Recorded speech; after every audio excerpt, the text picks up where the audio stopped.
దేవదాసి వ్యవస్థకు సంబంధించి ఈ క్రింది వాణిలో సరైన వాక్యాన్ని గుర్తించండి.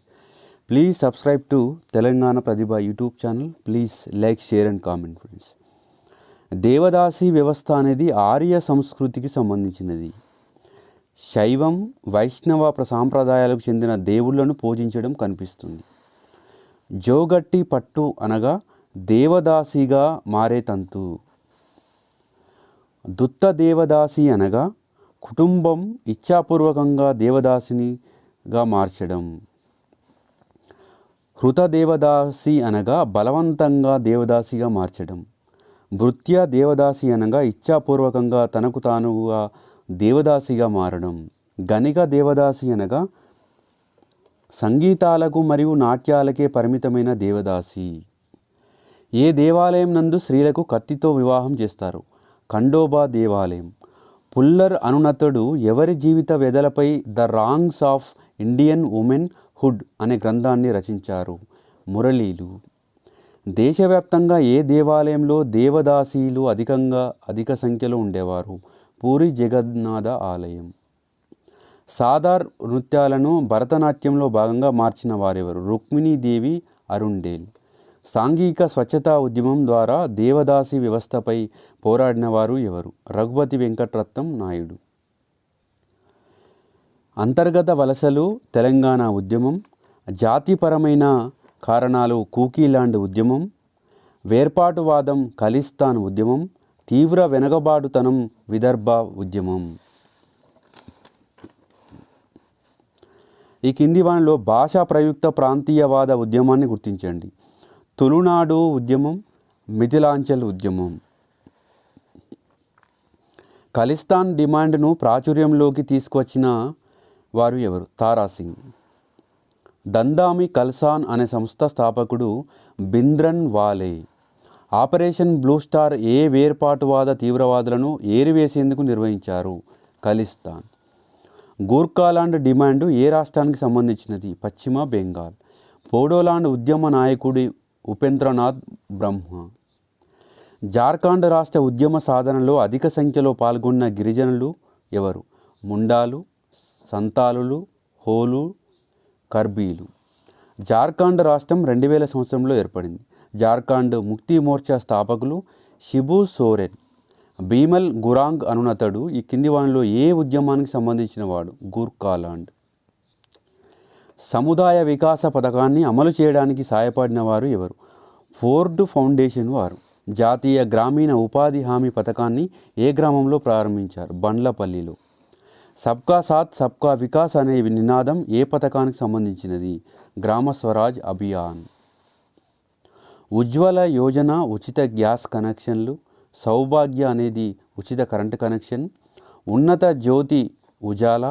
రోషిణి పథకం గిరిజన యువతకు నైపుణ్యాల అభివృద్ధి. ఈ కింది వానిలో ఆర్థిక సంలీన పథకాన్ని గుర్తించండి. PMJDY. కోవిడ్-19 లాక్డౌన్ వల్ల గ్రామాలకు తిరిగి వచ్చిన వలస కార్మికులకు ఉద్దేశించిన పథకం గరీబ్ కళ్యాణ్ రోజ్గార్ అభియాన్. గరీబ్ కళ్యాణ్ రోజ్గార్ అభియాన్ కింద వలస కూలీలకు ఎన్ని రోజుల జీవనోపాధి కల్పించారు? 125. కరోనా లాక్డౌన్ సమయంలో ఏ పథకం ద్వారా 5 కేజీల బియ్యం మరియు 1 కేజీ పప్పును ఉచితంగా అందించారు? ప్రధానమంత్రి గరీబ్ కళ్యాణ్ అన్న యోజన. నేషనల్ రూరల్ లవ్లీహుడ్ మిషన్ పథకాన్ని ఏ రాష్ట్రంలో మొదటగా ప్రారంభించారు? రాజస్థాన్. పురా పథకం స్థానంలో తీసుకొచ్చిన పథకం రూర్బన్ మిషన్. స్వచ్ఛ భారత్ పథకానికి సంబంధించిన టోల్ ఫ్రీ నంబర్ 1969. వ్యర్థాల నిర్వహణలో 3 Rలు అనగా తగ్గించడం, పునర్వినియోగము, పునశ్చక్రియం. Reduce, reuse, recycle. పర్యావరణ స్పృహ కలిగిన వ్యక్తి కారు నడుపుతున్నప్పుడు ట్రాఫిక్ సిగ్నల్ వద్ద ఆగాల్సి వస్తే అతను ఏం చేస్తాడు? గ్రీన్ సిగ్నల్ పడే వరకు ఇంజన్ ఆపివేస్తాడు. అప్పికో ఉద్యమ లక్ష్యం ఏమిటి? అడవులను పరిరక్షించడం. సైలెంట్ వ్యాలీ ప్రాజెక్ట్ కేరళలో ఉంది. ఆరుణ్యేర్ అధికార్ గ్రంథ రచయిత మహాశ్వేతాదేవి. సైలెంట్ వ్యాలీ నేషనల్ పార్కుకు సంబంధించిన దిగువ వ్యాఖ్యలలో ఏది సత్యం? కుంతి పూజా నదీ పార్కు యొక్క మొత్తం 15 కిలోమీటర్ల పొడవున ఉత్తరం నుంచి దక్షిణానికి ప్రవహిస్తూ భారత పూజా నదిలో కలుస్తుంది. కరెక్ట్. లోయ ప్రాంతాన్ని కూడా ఉష్ణ ప్రదేశ మరియు సబ్ ట్రాపికల్ మాయిస్ట్ వెడల్పాటి ఆకుల అడవుల ప్రాంతానికి చెందినవి. ముదాగర్ మరియు ఇరులా అనేవి స్థానిక గిరిజన తెగలు. చిప్కో ఉద్యమం ఆరంభమైనది గర్వాల్ హిమాలయాలు.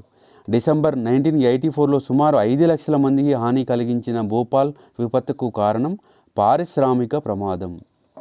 నర్మదా బచావో ఆందోళన పర్యావరణ ఉద్యమం. క్రిమి సంహారక మందుల వల్ల తలెత్తే సమస్యలను క్రోడీకరిస్తూ రాసిన మొదటి గ్రంథం సైలెంట్ స్ప్రింగ్ రచయిత రేచల్ కార్సన్. అంతర్జాతీయ ఓజోన్ పరిరక్షణ దినోత్సవాన్ని ఎప్పుడు జరుపుకుంటారు? సెప్టెంబర్ 16. కేరళలోని ప్లాచిమాడ ప్రాంత ప్రజలు ఏ సమస్యలపై ఆందోళన చేస్తున్నారు? కోకా కోలా కంపెనీచే భూగర్భ జలాల దోపిడీ, కాలుష్యం. భోపాల్ వాయు విషాదం కింద వాటిలో దేనితో సంబంధం కలిగింది? Methyl isocyanate. కింది వారిలో ఎవరు చిప్కో ఉద్యమంతో సంబంధం కలిగి ఉన్నారు? సుందర్లాల్ బహుగుణ. మేము మా శత్రువులను వివాహమాడతాము మరియు మాతో పోట్లాడిన వారిని ఓడించి వారింటి ఆడపిల్లను వివాహమాడతాము అనే వాక్యాలను ఈ కింది వారిలో ఎవరు దేనికి అన్వయించవచ్చు? అపహరణ. వివాహ వయసు 1929, వివాహ చెల్లింపులు 1961, విడాకుల హక్కులు 2019, వైవాహిక జీవిత వివాదాలు 2005.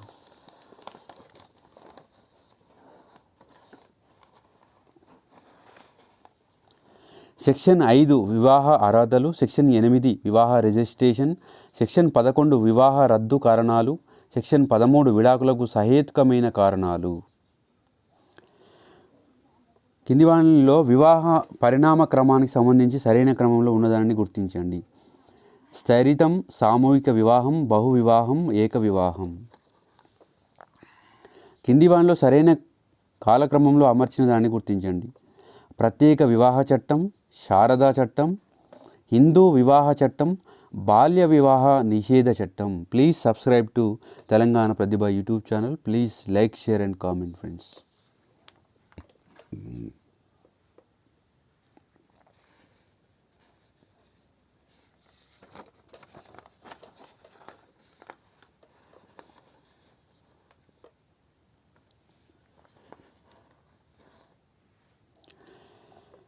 సామాజిక వివాదాల గురించి తెలుసుకున్న